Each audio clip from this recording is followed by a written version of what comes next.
गांव में एक गरीब लड़का रामू रहता था। वह बहुत मेहनती और ईमानदार था।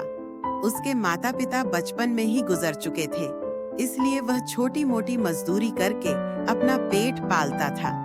गांव के लोग उसकी ईमानदारी और सच्चाई के बहुत बड़े प्रशंसक थे।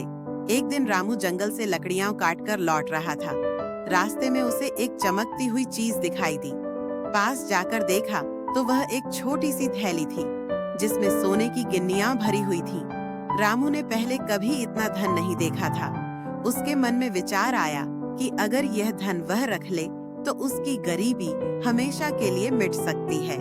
लेकिन अगले ही क्षण उसने सोचा कि यह धन किसी और का होगा और उसे वापस लौटाना ही सही होगा। रामू गांव के चौपाल में गया और वहां के मुखिया को पूरी बात बताई। मुखिया जी ने कहा, रामू, तुम इस थैली को अपने पास रख सकते थे, लेकिन तुमने ईमानदारी दिखाई। उन्होंने तुरंत गांव में यह खबर फैला दी कि जिसकी यह थैली हो वह आकर उसे ले जाए। कुछ समय बाद एक बूढ़ा आदमी वहां आया और बोला, ये थैली मेरी है। मुखिया जी ने पूछा, अच्छा बताओ, अगर यह तुम्हारी थैली है तो इसमें कितनी गिन्नियां थी? बूढ़े आदमी ने सही संख्या बताई, जिससे साबित हो गया कि वह थैली वास्तव में उसकी ही थी।